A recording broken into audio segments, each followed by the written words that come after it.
livro de Romanos, capítulo 12. Romanos, capítulo 12, vamos ler a partir do verso 1. Rogo-vos, pois, irmãos, pelas misericórdias de Deus, que apresenteis os vossos corpos por sacrifício vivo, santo e agradável a Deus, que é o vosso culto racional. E não vos conformeis com este século, mas transformai-vos pela renovação da vossa mente, para que experimenteis qual seja a boa, agradável e perfeita vontade de Deus. Senhor, confiamos-nos a Ti uma vez mais. Toma a Tua palavra lida nas Tuas mãos e siga nos dando da assistência e provisão do Teu bendito Espírito Santo para compreendermos as Escrituras. Assim oramos, confiados exclusivamente no nome precioso do nosso Senhor Jesus. Amém. Irmãos, vamos então seguir com esse passo agora mais diretamente focado no Novo Testamento, e começando por esse texto que acabamos de ler. Quando Paulo usa, no início desse verso, a expressão rogo-vos pelas misericórdias de Deus, ele irá introduzir essa seção mais específica a respeito de serviço, depois de ter escrito 11 capítulos. Então, essa conjunção, pois, nesse versículo, ela é de muito valor, porque ela tem por trás dela 11 capítulos. E nosso encargo não é entrar neles, mas creio que você conhece o livro de Romanos. Paulo vai falar da nossa total condenação, não há um justo, nem sequer um, todos se corromperam. Vai falar do caminho da justificação, citando o exemplo de Abraão, que creu em Deus, isso já foi imputado para a justiça. Vai falar que nós estamos unidos a Cristo, antes estávamos em Adão. Ele apresenta esses dois homens no capítulo 5 de Romanos, em Adão, em Cristo. Depois, em Romanos 6 e 7, ele vai destacar, 7 e 8, ele vai destacar a questão de na carne e no espírito. Romanos 5 e 6, em Adão ou em Cristo. Romanos 7 e 8, na carne ou no espírito. E ele enuncia essas verdades preciosas de uma maneira tão profunda, tão linda. Então, Paulo, não conhecendo os romanos, não estando envolvido com nenhum conflito específico naquela assembleia local, não os tinha visto ainda, ele chegaria a Roma preso, como nós sabemos. Então, digamos, ele escreve essa carta de uma forma muito tranquila para os romanos. E talvez por isso ele possa, então, ter exposto o seu entendimento a respeito do que ele chama de o Evangelho de Deus, de uma forma tão detalhada. Lembre-se que uma das primeiras expressões em Romanos 1 é o Evangelho de Deus. E das últimas expressões em Romanos 16, a partir do verso 25, encerrando a carta, é o Evangelho de novo. Aquele que é poderoso para vos confirmar, segundo o meu Evangelho e a pregação de Jesus Cristo. Romanos começa com o Evangelho, Romanos termina com o Evangelho, porque o tema de Romanos é o Evangelho de Deus. Podemos dizer que Mateus, Marcos, Lucas e João têm os seus evangelhos, e Paulo também tem o seu evangelho, o mesmo evangelho, obviamente. Todos eles focando a mesma pessoa, sua obra gloriosa, e essa pessoa gloriosa do Senhor Jesus. E Paulo expõe a seu entendimento do evangelho em Romanos. E expõe de uma maneira, então, muito calma, detalhada e até, podemos dizer, sistemática. Então, depois de escrever todas essas verdades preciosíssimas, ele vai entrar na seção de serviço. E ele vai entrar com essa exortação do capítulo 12 que acabamos de ler. Rogo-vos então. Que valor tem esse então, como já dissemos? Pelas misericórdias de Deus. Onde elas estão? As misericórdias de Deus estão aí atrás, em 11 capítulos. É a misericórdia que nos buscou lá, que nos colocou em Cristo, que nos fez a habitação do Espírito Santo e tudo que ele ensina. Então eu vos rogo pelas misericórdias de Deus que... Então até aí ele está focando o que ele já disse. Agora ele vai focar o que vem pela frente. O que vem pela frente é, primeiro, apresenteis os vossos corpos. Irmãos, essa é uma exortação clara com relação a servirmos ao nosso Senhor. Mas creio que seremos ajudados com esses versículos de uma forma bastante singular. Quando essa palavra serviço atravessa os nossos ouvidos, imediatamente pensamos: o que vamos fazer? E esse fazer é sempre, essa é a nossa tendência, é a leitura que fazemos dessa palavra, é sempre algo exterior. O que vamos fazer, como vamos servir a Deus. Mas o foco de Romanos 12, versos 1 e 2, é exatamente o contrário disso.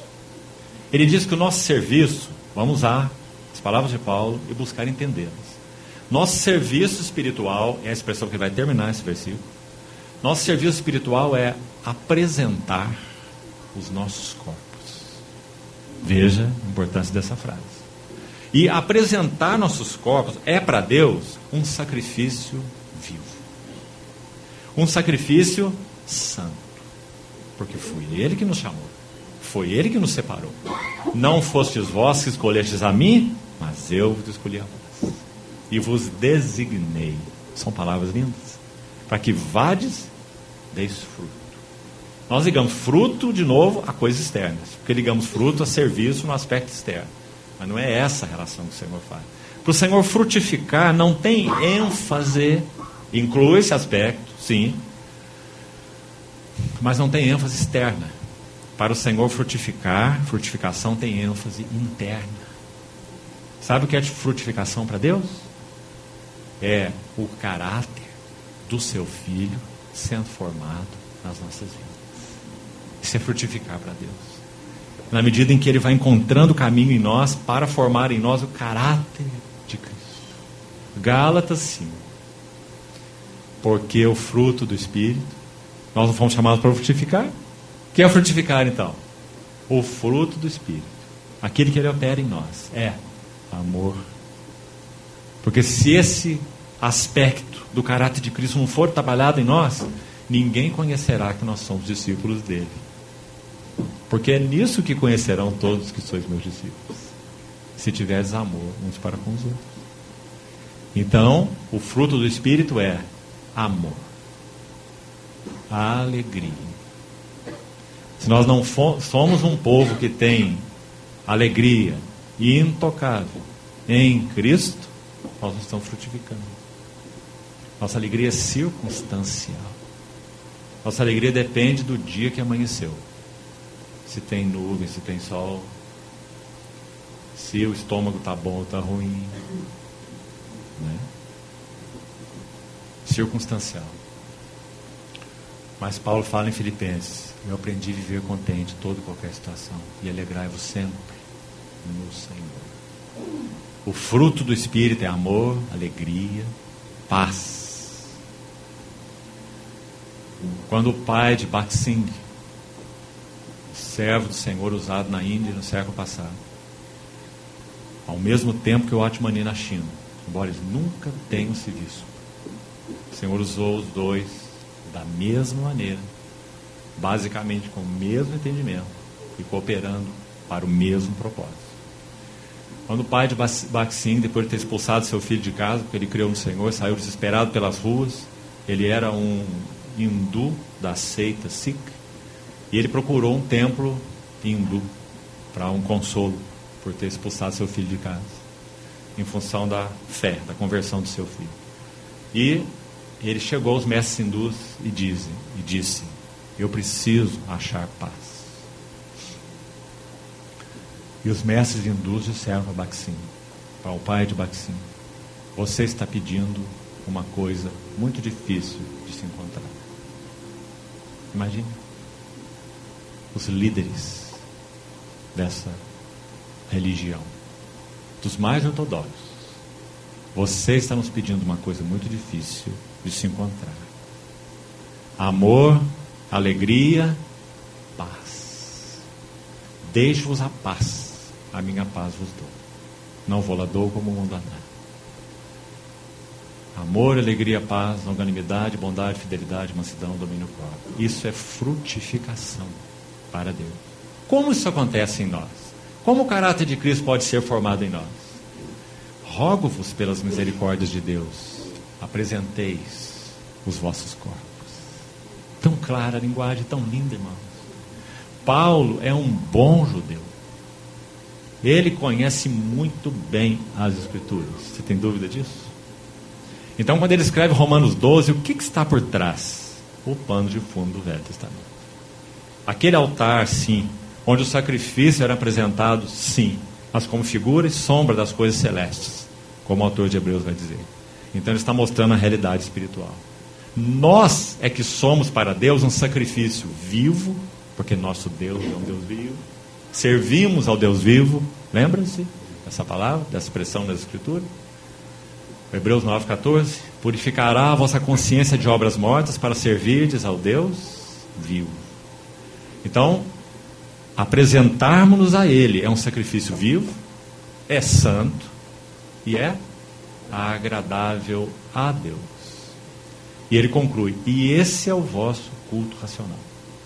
A palavra culto racional, a expressão na língua original, melhor seria se fosse traduzida para serviço espiritual. Melhor. As palavras usadas na língua original.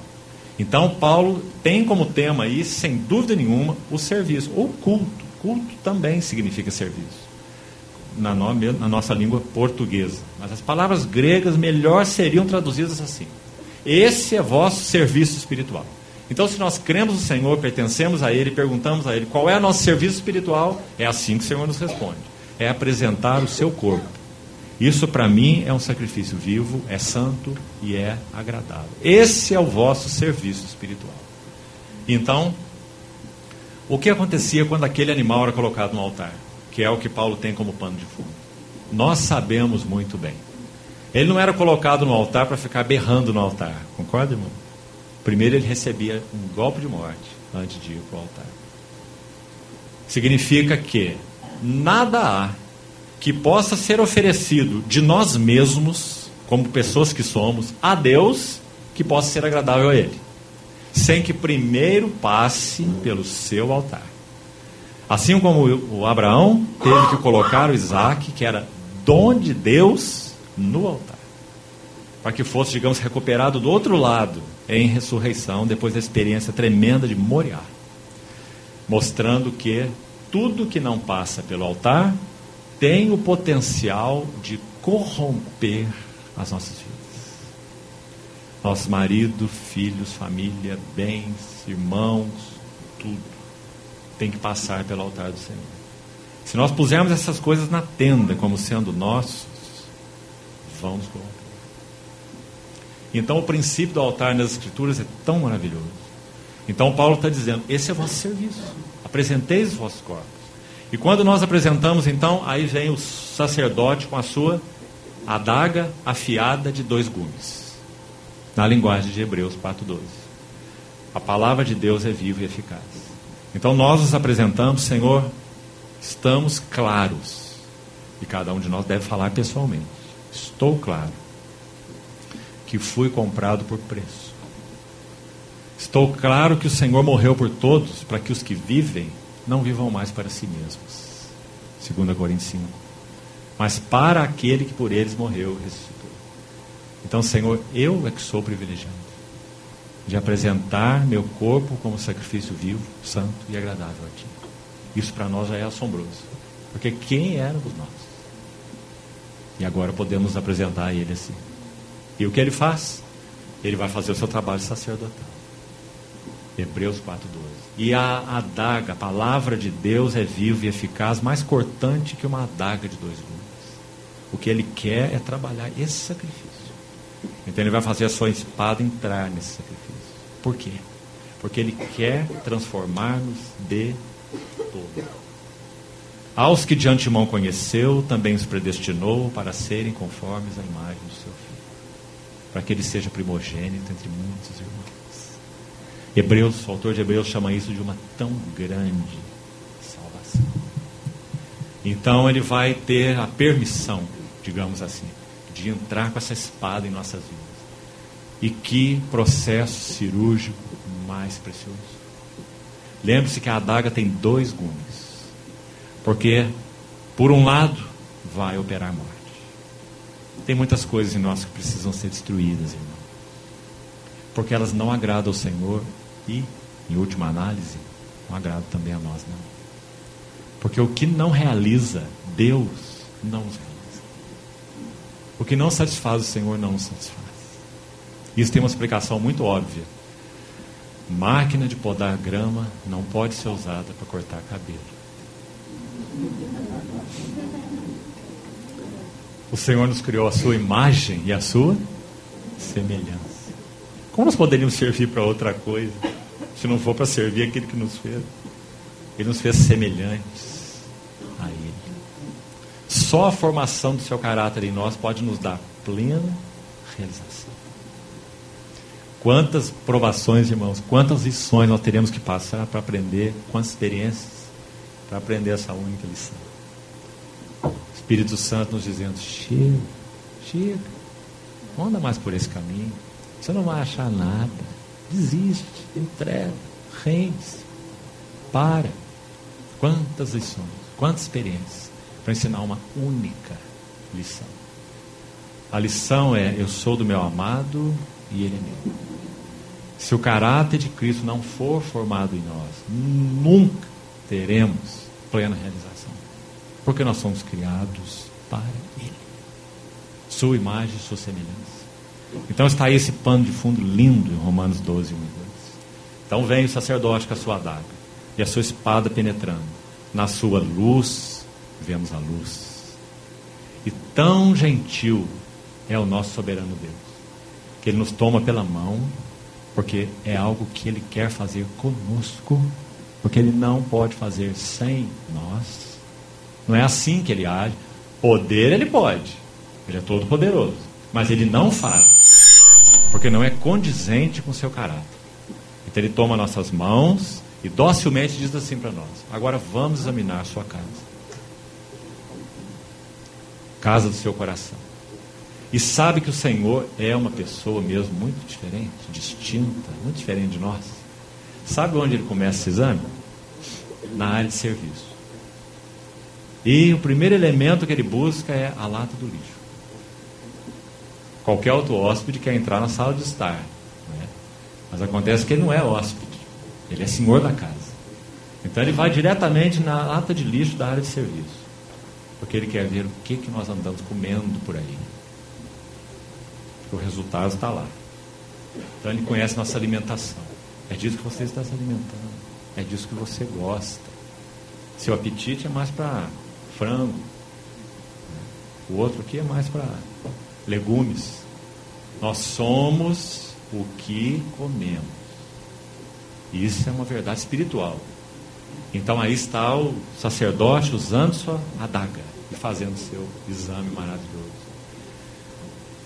Tão profundo, tão doce, tão necessário, tão salvador. Mas na medida em que nós tomamos nossas mãos junto com as dele, e Ele não será um invasor.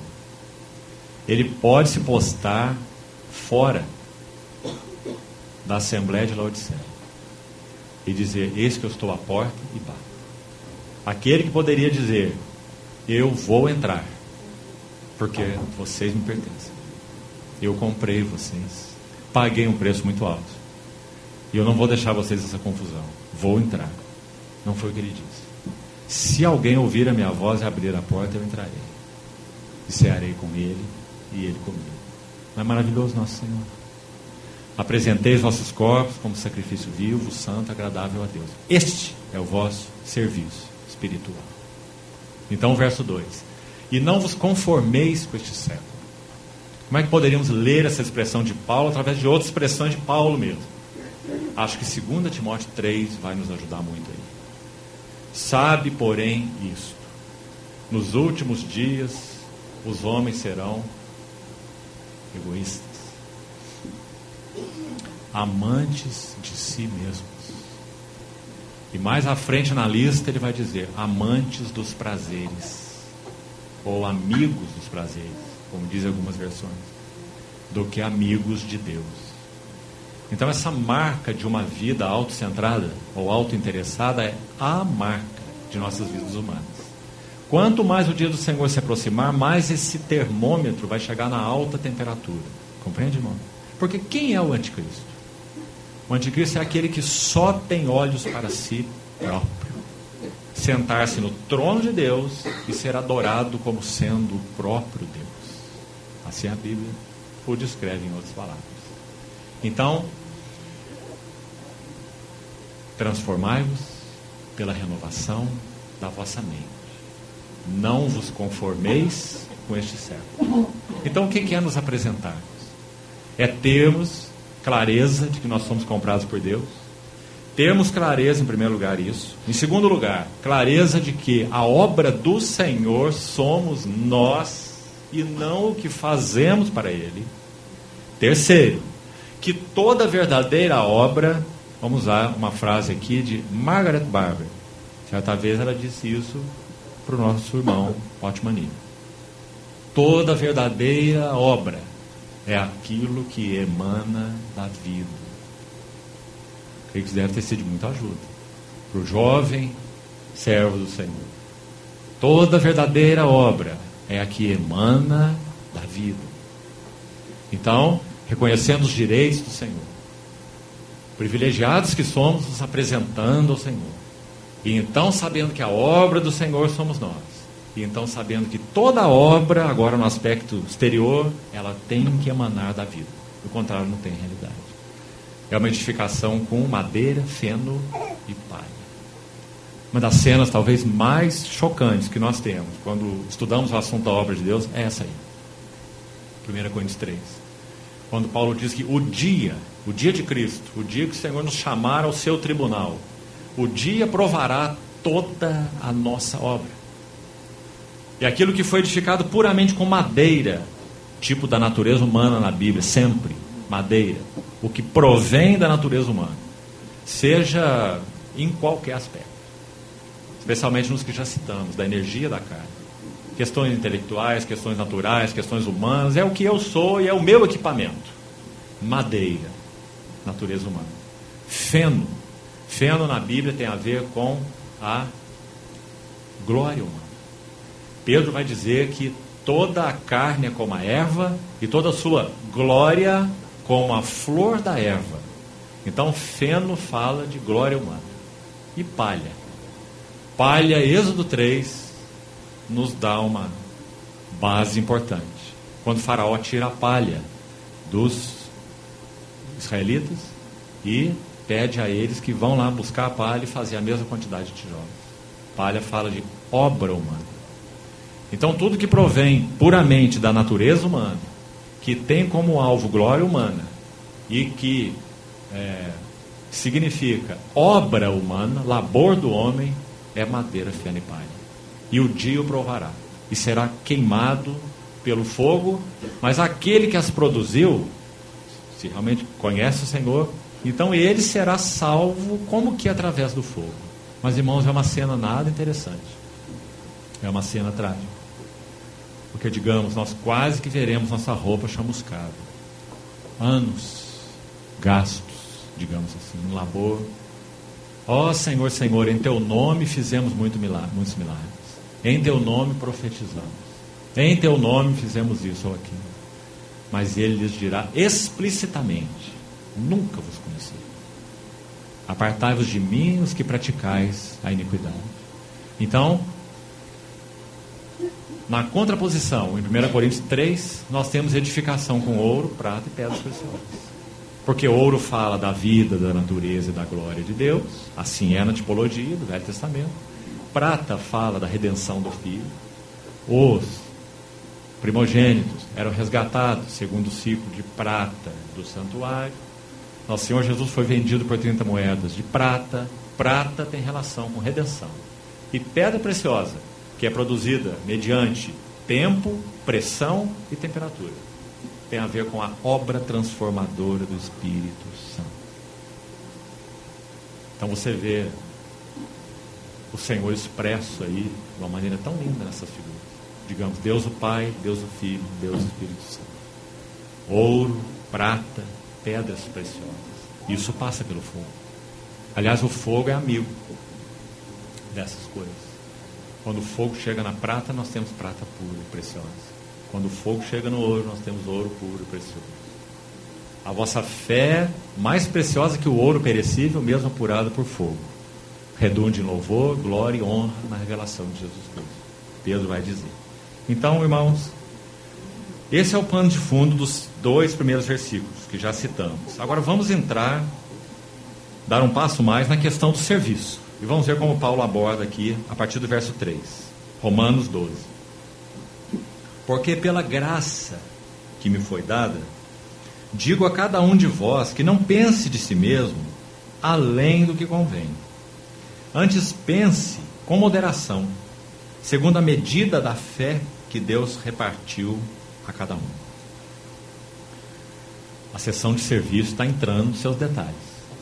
Paulo, quando usa a expressão pense com moderação, a ideia é ter uma justa estima a respeito daquilo que o Senhor, na sua graça, nos tem confiado. Da visão dele, do conhecimento dele, da realidade espiritual que temos tido. Só podemos servir o Senhor baseado naquilo que realmente temos recebido dele e temos conhecido dele. Nós não somos informantes, nós não somos porta-voz de segunda mão. Quando o Senhor trabalhou profundamente a vida de Jó nesse sentido, essa foi a palavra que ele deu. Eu te conhecia de ouvir falar, mas agora os meus olhos te veem. Então, não pense de si mesmo além do que convém. Pense com justa estima, segundo a medida da fé que Deus repartiu a cada um. Talvez hoje na sessão da noite vamos tocar em alguns elementos do serviço e vamos voltar a esse versículo e outros mais para buscar explicar isso com mais exatidão. Verso 4 então diz: porque assim como num só corpo temos muitos membros, mas nem todos os membros têm a mesma função. Então separe nesse versículo 3 palavras importantes. Veja aí: corpo, membros e função. São claramente as 3 palavras mais importantes desse versículo. Um corpo, muitos membros e as funções de cada membro. Serviço, sacerdócio em ação. Então ele diz no verso 5: assim também nós, conquanto muitos, somos um só corpo em Cristo e membros uns dos outros. Agora nosso foco para esse último tempo da manhã está nesses versos 6 a 8. E aí vamos entrar. Porque agora o que Paulo faz aqui, irmãos, é uma classificação dos serviços em 7 aspectos. Então podemos chamar de classificação geral do ministério na casa de Deus. Como nós servimos na casa de Deus? Aqui tem 7 classificações gerais. Dentro delas pode haver especificidades. Então são classificações gerais 7. Interessante serem 7. 7 na Bíblia sempre tem relação com completude, né? Ou plenitude. Então no verso 6 diz assim: tendo porém diferentes dons, segundo a graça que nos foi dada. Então ele vai nomear essas funções, esse serviço desse sacerdócio santo ao Senhor. Primeiro, se profecia, seja segundo a proporção da fé. Precisamos parar um pouquinho nesse primeiro. Queridos irmãos, a palavra do Senhor, ou digamos o profetizar na casa do Senhor, que significa exatamente a mesma coisa, ela não é apenas um elemento na casa do Senhor. Ela é um elemento central na casa do Senhor. Nós não conseguiremos avançar com o Senhor sem amarmos, conhecermos, estudarmos, meditarmos, orarmos com respeito à palavra do Senhor. Primeiras palavras do ministério público de Jesus, quais foram? Ele é batizado, não há nenhuma palavra dele no batismo, há uma palavra do Pai, uma palavra do céu: este é meu filho amado. Vai ao deserto, levado pelo Espírito, para ser tentado pelo diabo. Então ele vai dar as primeiras palavras do seu ministério público: não só de pão viverá o homem, mas de toda palavra que procede da boca. Porque a palavra de Deus é central para a nossa vida, para o nosso serviço e para a vida das Assembleias do Senhor, obviamente. Então, o que é profecia? Vamos buscar trazer a seguinte definição: profecia é conhecermos a mente e a vontade do Senhor e a sua aplicação.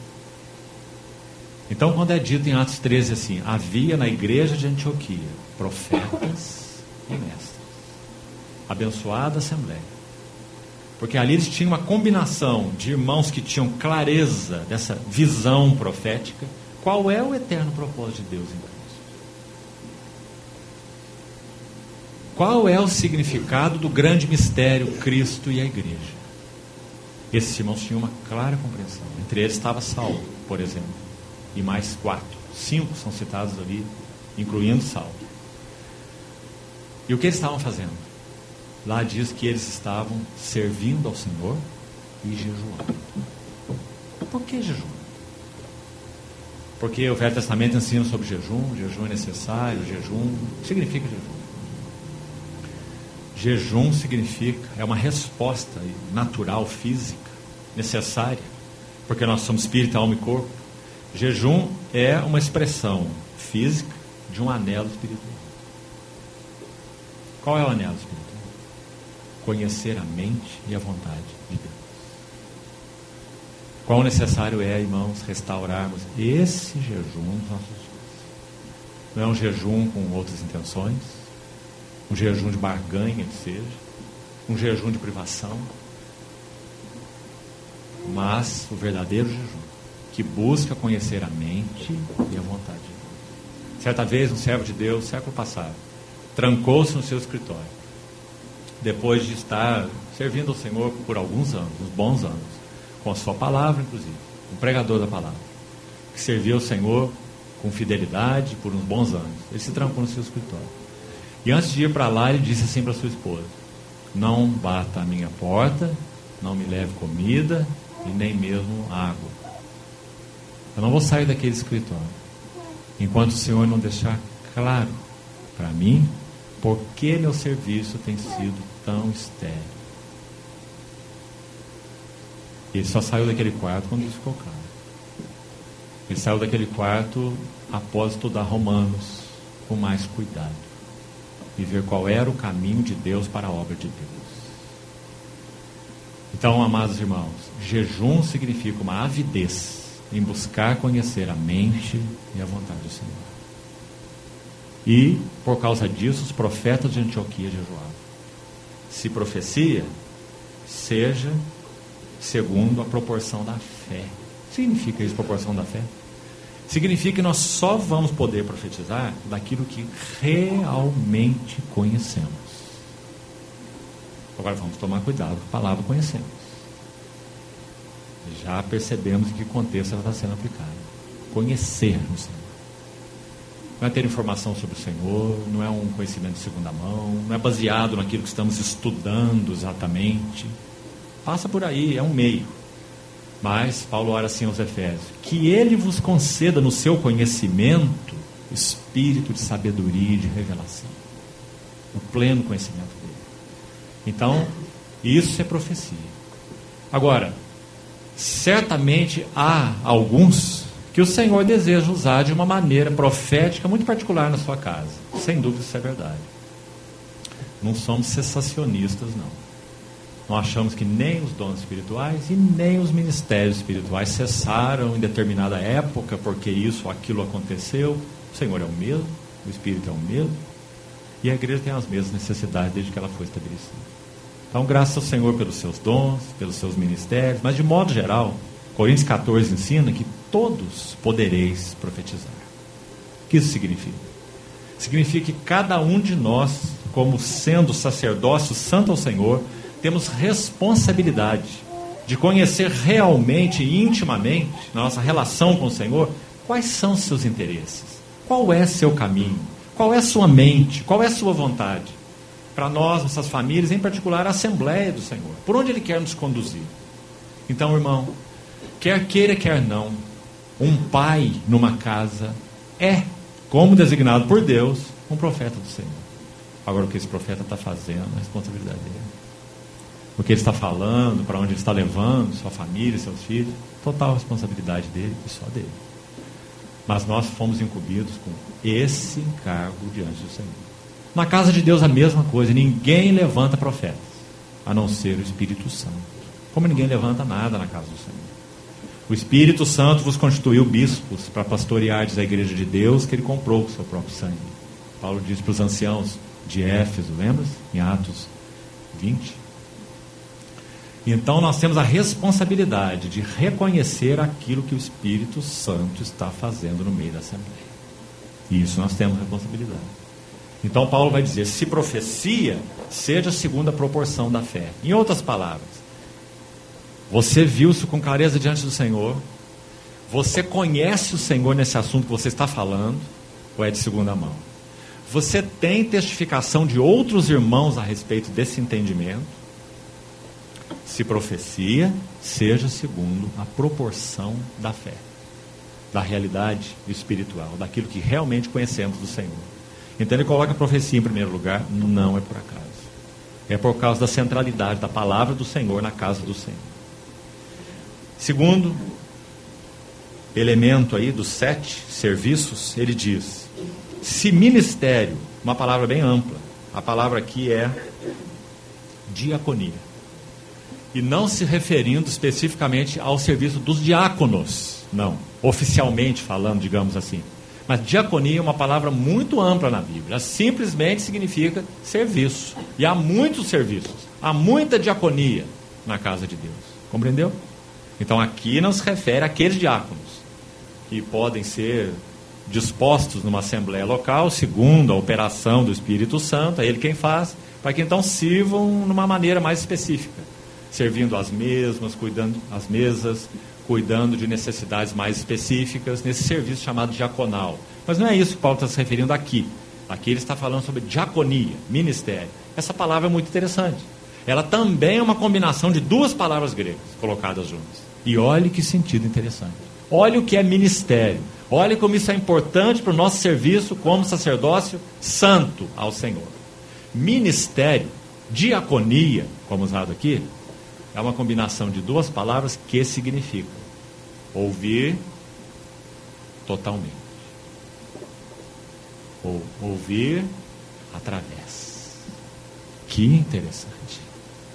Irmãos, no trato mesmo com nossos irmãos, marido e mulher, começando por aí, pais e filhos, e nós entre nós, os irmãos, como nós precisamos aprender a ouvir totalmente e a ouvir através. Através. Quantas vezes aquilo que nos é apresentado é só o fruto? Como nós precisamos da sabedoria do Senhor para ir na raiz da árvore que produz o mau fruto. Diaconia, ouvir através. Diâmetro, uma medida através do círculo. Dia, através. Conia, ouvir. Ouvir através. Se ministério, dediquemo-nos ao ministério. Como nosso ouvido precisa ser afinado, para que tenhamos compreensão, sensibilidade espiritual. Ah, irmãos, começando por nossas famílias. Quantas famílias têm sofrido?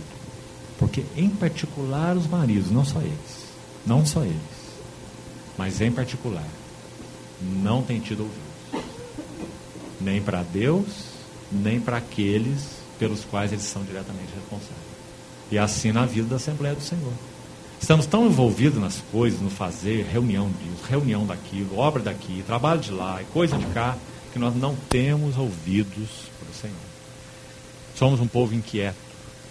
Um outro irmão disse assim, nós, avaliando a igreja 60 anos atrás, hoje se ele estivesse vivo, não sei o que ele diria. Ele disse assim, nós nos parecemos como crianças apressadas, passando rapidamente pelos corredores do reino, sem saber o real valor de nada. Uma boa descrição da cristandade dos nossos dias. Verdade de cá, verdade de lá, ensino daqui, doutrina dali, sem saber o real valor de nada. Diaconia, ministério, dediquemo-nos ao ministério. Ou que ensina, esmere-se no fazer. Queridos irmãos, que privilégio Cada um na sua esfera. Você pode colocar uma mãe aqui. Nós temos a história da igreja aí de uma maneira tão linda para nos ensinar isso. Mônica com seu Agostinho. Susana Wesley com seus filhos. Agostinho era um homem perverso, mundano, até que o Senhor o alcançou. Quando o Senhor o alcançou, ele disse assim: agora entendo. Eu bebi o leite materno misturado com a palavra de Deus. Agostinho. Se ministério, dediquemos ao ministério. O que ensina, esmere-se no fazer. E na casa de Deus, quanta importância. Que o Senhor traga encargo. Por isso temos tido tanta alegria no Senhor. Quando vemos encontros onde jovens ocupam as primeiras fileiras para ouvir a palavra do Senhor. Estão envolvidos diretamente com o estudo das Escrituras. Estudando sistematicamente as Escrituras. Encontros de jovem com 300, 400 e mais jovens. Gastando tempos diários de horas, envolvendo alguns dias, simplesmente para ouvir a palavra do Senhor. Nós temos sido privilegiados, irmãos. Temos sido privilegiados. O Senhor tem despertado uma geração de jovens que tem desejado o Senhor e sua palavra. E numa hora em que a noite vai tão alta, em que esses jovens poderiam estar andando em tantos caminhos, tão diferentes, interessados em tantas outras coisas. Como nosso Deus é bom. Como realmente Ele não fica sem testemunho na sua casa. Então que o Senhor nos mantenha como irmãos mais velhos, fiéis a essa esfera de serviço. O que ensina, esmere-se. Não fique fazendo conta de quanto tempo você gasta. Não fique pensando exatamente em quanta força física você tem. Deixe-me citar um testemunho para os irmãos, que já citei em outras ocasiões, muito encorajador. E é de George Whitefield. Ele foi um dos homens mais usados por Deus no chamado avivamento do século XVIII. 1715, isso já estava iniciando, com John Wesley, Charles Wesley, George Whitefield, nos Estados Unidos, Jonathan Edwards e muitos outros, Howard Harris, e há nomes importantes aí, preciosos, servos do Senhor. Certa vez George Whitefield estava indo de uma cidade para outra e tinha o compromisso então de pregar a palavra em uma determinada cidade. E a cidade onde ele estava era muito distante dessa outra cidade, então ele teria que fazer um pouso no meio do caminho. E quando ele chegou nessa pousada, ele estava muito exausto, porque eles viajavam em lombos de animais.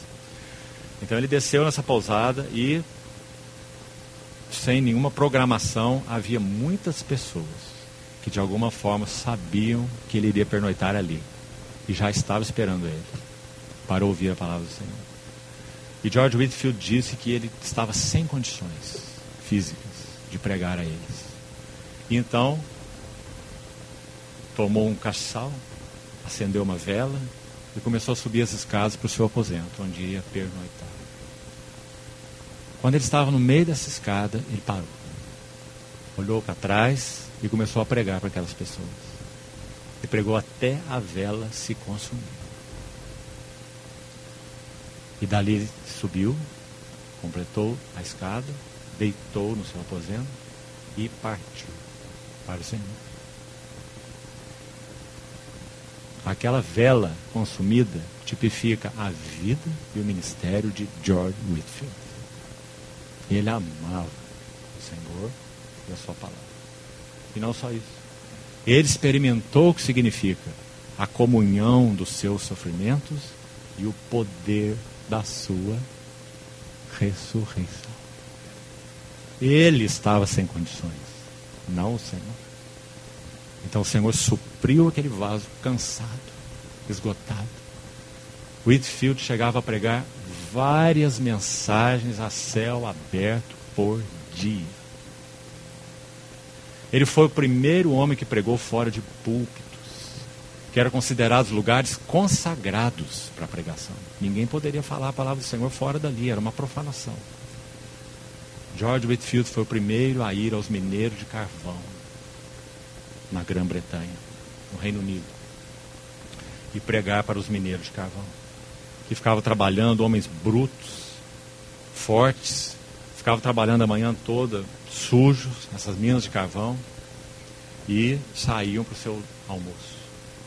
E quando eles saíam, e encontravam lá George Whitefield. E quando ele pregava a palavra a eles, ele dizia que sabia quando a palavra do Senhor estava penetrando no coração daquelas pessoas. Porque as suas faces eram como faces de zebra. Porque os seus rostos estavam todos sujos da fuligem do carvão e as lágrimas começavam a escorrer nos seus rostos. Então ele disse que eles tinham face de zebra. Queridos irmãos, o que ensina, esmere-se no fazer. Eu mais me gastarei e ainda me deixarei gastar em prol das vossas almas. Por isso, Paulo disse em Romanos 12, apresenteis. Não fique no seu ninho confortável. Eu, Deus, minha querida esposa e meus amados filhos. E tudo vai muito bem. Aguardando a vinda do Senhor. Não foi para isso que o Senhor me chamou. Eu mais me gastarei. E me deixarei gastar. Em prol das vossas almas. Apresenteis. O Senhor nos ajude a compreender isso, queridos irmãos. Mas isso é claro que não ocorrerá. Se o fogo do Senhor, a palavra viva do Senhor, não estiver circuncidando, ganhando o nosso próprio coração. Na sequência ele diz, verso 8, o que exorta, faça-o com dedicação. Que linda palavra. Porque exortar na Bíblia tem a ver com o ministério do Espírito Santo. O parakaleo, paráclito, ele é o exortador. Ou, se você quiser, o consolador. Porque não há nenhuma diferença no termo bíblico original. Paráclesis significa exortação e significa consolação. As duas coisas. Porque na Bíblia essas duas coisas não são separadas. Muitas vezes em nós elas estão separadas por falta de uma obra mais profunda do Senhor. Então às vezes podemos achar que nós somos os exortadores e outros são os consoladores. Compreende? Exortar é conosco mesmo. Né? O Espírito Santo é o exortador consolador. Cada palavra que ele dá de exortação, ele é aquele que dá o suporte do consolo. Porque se não fosse assim, irmãos, nós estaríamos tão desesperados. Porque ele é o Espírito Santo e nós somos tão carentes. Nós somos tão desajeitados tantas vezes, às vezes até desajustados. Né? Então, exortação é ministério do Espírito Santo.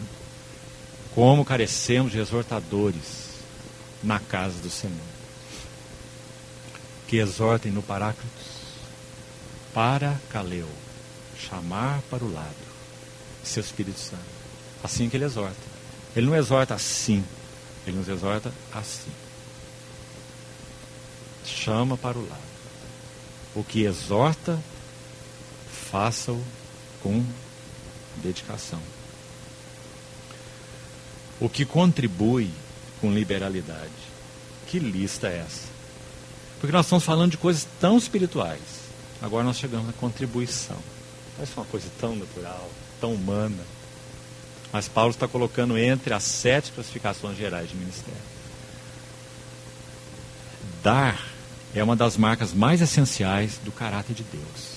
Deus amou o mundo de tal maneira que deu. O Filho do Homem não veio para ser servido, mas para servir e dar a sua vida em resgate de muitos. Então, sim, precisamos aprender na casa de Deus em todos os níveis a sermos contribuintes. Uns com os outros, uns para os outros. O que contribui, faça com liberalidade. O que preside, 6ª função, com diligência. Diligência fala de um cuidado atento. Preside fala dessa função de supervisão ou de governo na casa de Deus. O Espírito Santo vos constituiu episcopos, bispos, supervisores, para pastoreardes a igreja de Deus que ele comprou com seu próprio sangue. Então quem preside com diligência. Os irmãos estão vendo o sacerdócio em ação aí? O sacerdócio santo do Novo Testamento, em 7 classificações gerais. E a última delas, quem exerce misericórdia com alegria. Deixe-me citar um exemplo gráfico disso de um irmão que conhecemos. Esse irmão passou por algo em torno de 21 casas de recuperação, ou 21 internações, por questão de dependência química. E vai para lá e vem para cá, vai para lá e vem para cá, até que um dia realmente o Senhor o alcançou. Essa pessoa hoje acolhe moradores de rua na sua casa. Não numa casa de recuperação, na sua casa. Ele tem uma casa própria. 6 pessoas inicialmente foram acolhidas ali. Hoje tem uma segunda casa do lado, que foi provida, porque hoje são quase 30 pessoas. Esse irmão, ele recolhe os moradores de rua e leva para casa e dá um banho neles. Um banho completo. Com toda a higiene necessária nesses moradores de rua. E comida, as refeições normais, café da manhã, almoço e jantar, e nenhum deles é interno. Porque ele dispôs sua casa própria para isso. Como é que nós podemos chamar isso? Irmão, você pegaria um para levar para dentro da sua casa? Ele tomou 25. Você daria banho em um? E ele dá em todos que necessitam. Quem exerce misericórdia com alegria. Sabe o que eu ouvi dele há pouco tempo? Ele disse: irmão, eu acho que às vezes, diante do Senhor, eu acho que às vezes eu estou abusando. Minha casa caberia 12 para dormir confortável. Tem colchão na sala, tem colchão na cozinha, está com 25. Mas sabe uma coisa? Eu não consigo. Eu não consigo. Porque agora as pessoas sabem que eu estou fazendo isso. E eles vão lá bater na minha porta, sujos e embriagados. E eu não consigo dizer que a casa está lotada. Quem exerce misericórdia.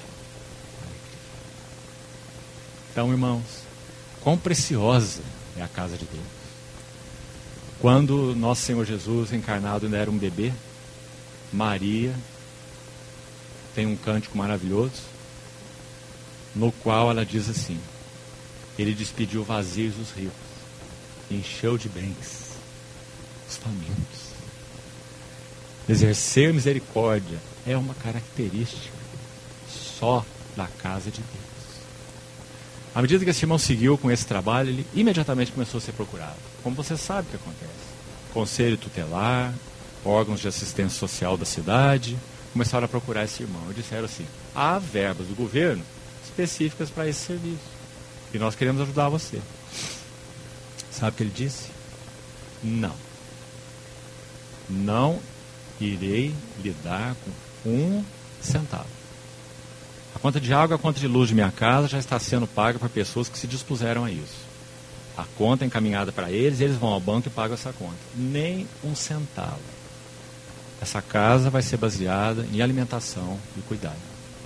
Então, algumas entidades, até mesmo sociais da cidade, empresários, donos de supermercado, doam mantimentos e doam roupas, e assim a casa é sustentável. Quem exerce misericórdia com alegria. A igreja é o verdadeiro hospital. Sede mutuamente hospitaleiros, sem murmuração. Esse é o hospital do mundo, a casa de Deus. E é por causa do nosso sacerdócio santo que nós podemos mostrar para o mundo quem é Deus. Sabe quem é Deus? A parábola do bom samaritano. Aquele que acolhe aquele que ninguém acolheu. Que levou para aquela casa e disse: ponha todas as despesas na minha conta. Esse é o hospital de Deus. Agora, irmãos, nós somos tão autointeressados. Vivemos no meio de uma geração que foca exatamente esse pilar. Pense em você, olhe para você, você tem que se prover, você tem que se cuidar, você tem necessidades, enfim. Os homens serão egoístas, 2 Coríntios 3:1. 2 Timóteo 3:1. E amantes de si mesmos. E amantes dos prazeres. Então, Paulo apresenta, nesse capítulo, 7 classificações gerais de ministério ou de serviço. E aí está o sacerdócio santo, operando em diversas funções. Nós temos desde uma profecia até um exercício de misericórdia, não é? Desde um ensino até uma contribuição. Vós, porém, sois raça eleita, sacerdócio real e nação santa. Para isso o Senhor nos chamou. Agora, irmãos, nós precisamos usar ainda mais 10 minutos. Começamos atrasados, vamos ter que terminar um pouco atrasados. Porque precisamos ir a 1 Coríntios, capítulo 12, e vamos realmente buscar fazer isso em apenas 10 minutos. E vamos concluir para o nosso almoço. Porque não teremos tempo disso à noite. À noite nós teremos nosso último tempo juntos. Então vamos precisar fazer agora. 1 Coríntios 12, a partir do versículo 12 até o verso 25, queria apresentar um esboço de sacerdócio santo em ação para os irmãos, também aqui, como fizemos em Romanos 12, em 7 classificações. Agora vamos apresentar o sacerdócio santo em ação aqui. E aqui toca particularmente, note isso, o corpo de Cristo, em si mesmo. O serviço do corpo de Cristo em função do corpo de Cristo, para que ele próprio seja edificado. Então essa descrição é mais específica, tocando o próprio corpo. Então apenas, como falamos, para sermos rápidos, objetivos, nós vamos dividir em 4 aspectos, os versos 12 até 25. Então, se você quiser, puder, registre aí para o seu estudo, para a sua meditação. Primeira coisa importante está nos versos 12 e 13. Quando Paulo fala que esse corpo é um, e que esse corpo é habitado por um único Espírito. Ele vai dizer, o corpo é um, tem muitos membros, todos os membros são muitos, mas constituem um corpo, assim também com respeito a Cristo. Muito interessante ele ter usado a palavra Cristo aqui, porque aqui está óbvio que ele não está se referindo ao Cristo pessoal, ao Jesus de Nazaré, ao Jesus Cristo. Ele está falando dessa expressão maior do Cristo, que inclui a cabeça do corpo e o corpo de muitos membros, o novo homem da nova criação. Cristo é o cabeça, a igreja é o corpo. E como todo esse corpo foi ungido pelo Espírito Santo, então todo esse corpo é chamado aqui, todo esse homem é chamado aqui de Cristo. E nós estamos vendo claramente aí que se refere a um corpo de muitos membros, né? Então, muito interessante o uso dessa palavra Cristo, como esse homem coletivo de Deus. Jesus Cristo a cabeça, igreja o corpo, unidos organicamente, inseparavelmente. Cristo. O Senhor Jesus exaltado recebeu do Pai a promessa do Espírito. Então aquele óleo foi aplicado sobre sua cabeça, quando ele foi entronizado. E na linguagem do Salmo 133, desceu pela barba do Arão, que é figura de Cristo, o sumo sacerdote, e desceu até a orla das suas vestes. Então, quão bom e quão suave é que os irmãos vivam em comunhão, em união. Não é maravilhoso? Então, esse Cristo é apresentado aí. Então, agora vamos dividir as 4 sessões. Primeira, versos 15 e 16. Olhe para eles. O que nós temos no verso 15 e 16? No sacerdócio santo do corpo de Cristo, e no corpo de Cristo, nós precisamos, cada um, assumir sua própria responsabilidade. Esse é o ensino do 15 e 16. Vamos ler. Se disser o pé, porque não sou mão, não sou do corpo, nem por isso deixa de ser do corpo.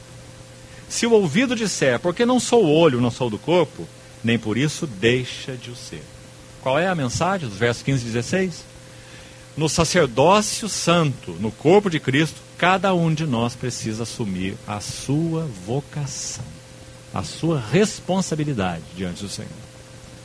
Agora, muito interessante, irmão, para explorarmos essa figura física que Paulo está usando aí. Imagine se a orelha dissesse assim, ser olho é que é ser nobre. Porque olho tem visão, olho enxerga. Ser ouvido é uma coisa estranha. A gente fica aqui do lado da cabeça, abanando aí para todo mundo ver, não é? Olho é uma função nobre. Então o ouvido diz para o olho, eu não sou você, então não sou do corpo.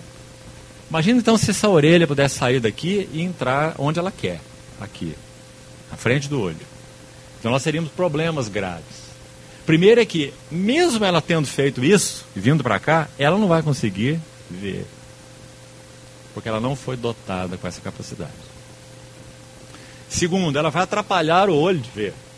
Porque ela está no lugar errado dela. E terceira moléstia, o corpo não vai ouvir. Porque ela está fora da sua função. Então, por isso esse ensino em Coríntios 12 é tão precioso. Cada um de nós assumindo as suas responsabilidades. Onde o Senhor tem nos encaixado no corpo de Cristo? Essa é uma das maiores perguntas de jovens cristãos. Qual é a minha função? Qual é meu dom? Qual é meu serviço? Eu não sei, eu não percebi ainda.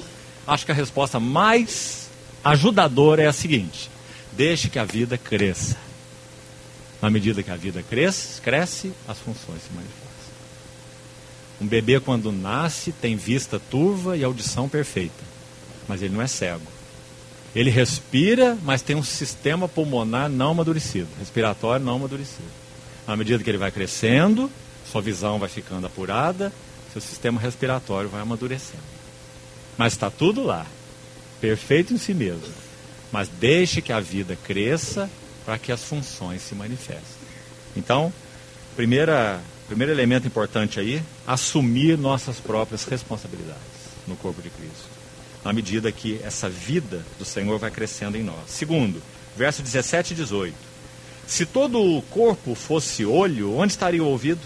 Se todo fosse ouvido, onde estaria o olfato? Mas Deus dispôs os membros, colocando cada um deles no corpo, como lhe aprouve. Vamos chamar esses dois versos aqui, o ensino aqui, de aceitar limitações. Como é importante aceitar limitações. Quantas vezes nós achamos que somos aqueles que batem o escanteio, cabeceiam, defendem e vibra. Não é? Somos o faz tudo na casa do Senhor. Na casa do Senhor não existe o faz tudo. Existe um membro, sua função, e quanto mais ele a reconhece, a tem confirmado, e os irmãos o confirmam, testificam, porque é do Espírito. A casa de Deus, o corpo de Cristo, tem uma intuição coletiva. Vamos deixar esse assunto um pouco mais para daqui a pouco. Uma intuição coletiva. Então, aceitarmos limitações são esses dois versos. Terceiro, verso 21 e 22. Não podem os olhos dizer à mão, não precisamos de ti. Nem ainda a cabeça aos pés, não preciso de vós. Pelo contrário, os membros do corpo que parecem ser mais fracos são necessários. Qual é o ensino aqui? Apreciar a função de outros. Então, isso é extremamente necessário. Não é só a minha ou a sua função. Por mais necessária e útil que ela possa ser o corpo de Cristo. Mas nós apreciarmos a função de outros. Porque uma orelha de 1,80 m é um monstro. Né? Não é um corpo. Então, quão necessário é isso, irmãos? Quão necessário. Nós deixarmos de olhar nossos irmãos de cima para baixo. Porque o Senhor dispôs os membros no corpo e nós somos profundamente interdependentes. Para que nós possamos exercer o sacerdócio santo. E, por último, versos 24 e 25. Mas nossos membros nobres não têm necessidade disso. Contudo, Deus coordenou o corpo, concedendo muito mais honra àquilo que menos tinha, para que não haja divisão no corpo, pelo contrário, cooperem. Tem duas palavras aqui de destaque. Uma é coordenou, no verso 24, e a outra é cooperem, no versículo 25. Nós já falamos um pouco de cooperação. Quão difícil é a cooperação. Por causa do que nós somos. Né? Para que cooperem os membros com igual cuidado, em favor, não em detrimento, mas em favor, uns dos outros. Qual é o ensino aqui? Preservando a unidade do Espírito. Porque Deus coordenou o corpo e Deus reivindica a cooperação do corpo. Então o motivo? Preservando a unidade do corpo. Não produzindo, porque ela já foi produzida, mas preservando. Agora, já concluímos as 4 sessões e nós vamos citar 4 versículos. Então você vai só anotar, para nós finalmente encerrarmos. Que vão nos ajudar no mesmo foco que estamos estudando. Romanos 12 e Coríntios 12. Primeiro, João 10, 27. João 10, 27, o Senhor diz: minhas ovelhas ouvem a minha voz, eu as conheço e elas me seguem. Estamos usando esse versículo por quê no nosso encargo aqui? Porque a Assembleia do Senhor tem uma intuição coletiva. Se nós estamos servindo de qualquer maneira em que não tenha havido testemunho dessa intuição espiritual coletiva da igreja, temos que parar, para que nós não demos lugar a serviços independentes. Minha revelação, compreende? Meu ministério. Você compreende quanto essas palavras são delicadas? Eu sou sucessão de não sei o que, eu não sei de quem. Recebi não sei de quem, eu não sei de quem, do que, né? Minhas ovelhas ouvem minha voz. Não seguem voz dos estranhos. Eu as conheço e elas me seguem. Tão simples e tão lindo. O corpo de Cristo tem intuição coletiva. Porque embora muitos, nós somos um só corpo. E habitados pelo mesmo Espírito. Então, quanto isso nos ajuda, irmãos, nesse assunto do nosso sacerdócio santo. Segundo versículo. Romanos 12, 3 e 6, que já lemos. Lá diz: segundo a graça que me foi dada, vos digo que não pense cada um de si além do que convém, mas pense com moderação, segundo a medida da fé que Deus repartiu a cada um. No 3. E no 6, também já lemos: se profecia, seja segundo a proporção da fé. Então esses dois elementos aí, que significam basicamente a mesma coisa, medida da fé, proporção da fé, são muito importantes no nosso serviço no corpo de Cristo. Não podemos ir além do que realmente cremos, do que realmente experimentamos e daquilo que é realidade para nós. No mínimo, nós vamos ser estéreis no que estamos fazendo, porque estamos falando de coisas que realmente não conhecemos. Quem sabe da última conferência que fomos ou do último livro que lemos. Compreende? E isso não é serviço adequado na casa de Deus. Então esse é o segundo verso. A graça e a medida da fé andam juntas.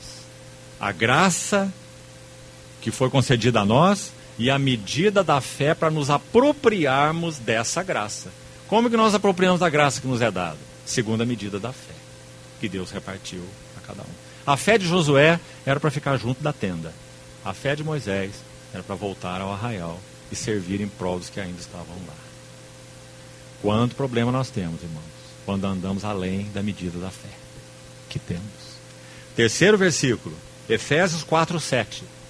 Segundo a proporção, a graça foi concedida a cada um de nós, segundo a proporção do dom de Cristo. Isso é Efésios 4, 7. O que está sendo ensinado aí? A graça é adequada à responsabilidade. Muito importante. Efésios 4, 7. A graça foi concedida, a graça de Cristo, segundo a proporção do dom de Cristo. A graça foi concedida a cada um de nós, graça a cada um, segundo a proporção do dom de Cristo. Então nós temos uma graça adequada para o exercício das nossas responsabilidades. Graças a Deus. Porque se a graça não desse suporte para a nossa responsabilidade, nós não daríamos nenhum passo na nossa vida cristã. Na vida cristã e nem no serviço cristão. Nos dois. Né? Então está aí o terceiro versículo para você considerar diante do Senhor. E o último. 1 Timóteo 4,16. E aqui terminamos. O que Paulo diz em 1 Timóteo 4,16?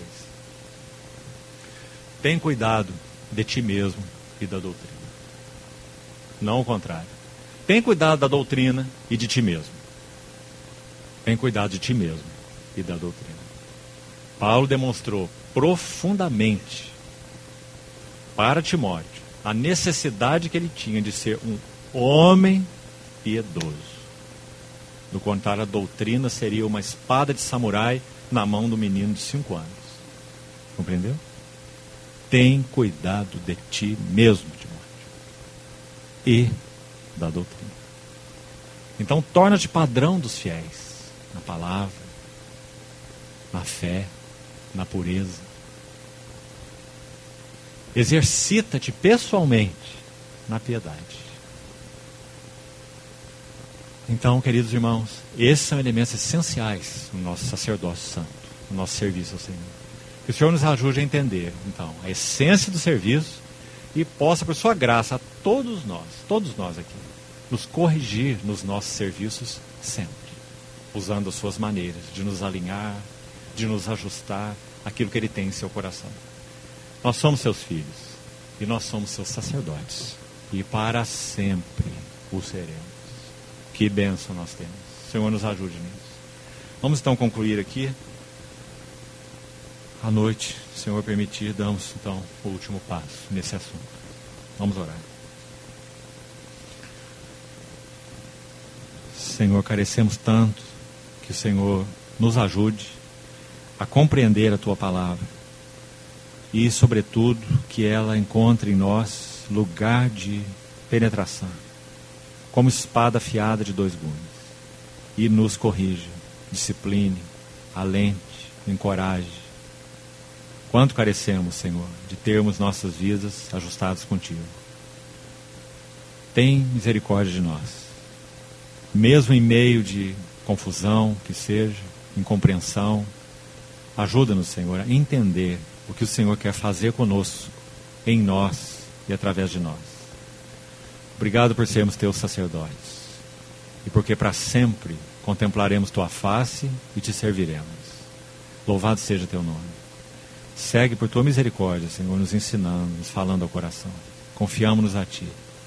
Te pedimos em nome do Senhor Jesus. Amém.